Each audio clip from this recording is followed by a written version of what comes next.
कर्मों में आत्मा की उपस्थिति को महसूस करो, क्योंकि आत्मा ही आपके सच्चे स्वरूप का प्रतिनिधित्व करती है। आत्मा की महत्वपूर्णता को समझकर आप अपने जीवन को आत्मा के मार्ग में अग्रसर कर सकते हैं और सच्चे आनंद का अनुभव कर सकते हैं। आत्मा के साक्षात्कार से आप अपने जीवन को आत्मा की अद्वितीयता और शक्ति से परिपूर्ण कर सकते हैं। आत्मा की पहचान के लिए आपको निरंतर स्वाध्याय और मानसिक ध्यान का प्रयास करना चाहिए। आपके आत्मसमर्पण से आप अपने आदर्शों की ओर आगे बढ़ सकते हैं और अपने जीवन को सच्चे धर्म की दिशा में ले जा सकते हैं। आत्मा की पूर्णता को समझकर आप उसके मार्ग में अपने कार्यों की दिशा में उद्देश्य पूर्णता प्राप्त कर सकते हैं।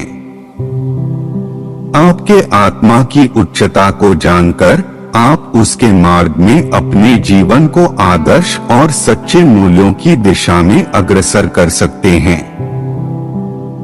आपके आत्मा के साथ सहयोग से आप अपने जीवन को स्वतंत्रता, शांति और सच्चे आनंद की दिशा में बदल सकते हैं।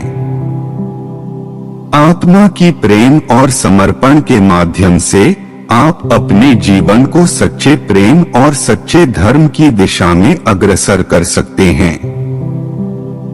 आपके आत्मा के अनंत ज्ञान को पहचानकर आप अपने जीवन को उच्चतम ज्ञान और समझ की दिशा में अग्रसर कर सकते हैं। भगवान श्री कृष्ण की शिक्षाएं हमें आत्मा की महत्वपूर्णता, समर्पण और सच्चे ज्ञान की महत्वपूर्णता को समझने में मदद करती हैं। यह उपदेश हमें अपने जीवन को आत्मा के मार्ग में अग्रसर करने की प्रेरणा देती हैं। आपके कर्मों की निष्कलंकता के लिए आत्मा के साथ समर्पण रखो, क्योंकि आत्मा ही आपके कर्मों का साक्षी होती है। आपके आत्मसमर्पण के माध्यम से आप अपने आदर्शों की ओर आगे बढ़ सकते हैं और अपने जीवन को उद्देश्यपूर्ण बना सकते हैं।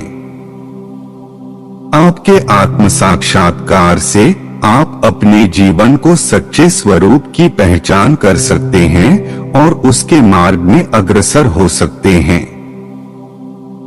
आपके आत्मा की शुद्धि के लिए आत्मसमर्पण रखो, क्योंकि आत्मा ही आपके मन की शांति का कारण होती है।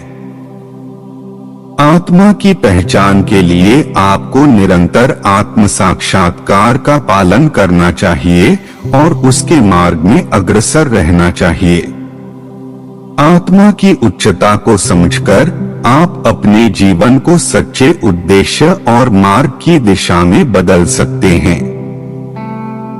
आपके आत्मसमर्पण से आप अपने जीवन को स्वतंत्रता, शांति और सच्चे आनंद में बदल सकते हैं।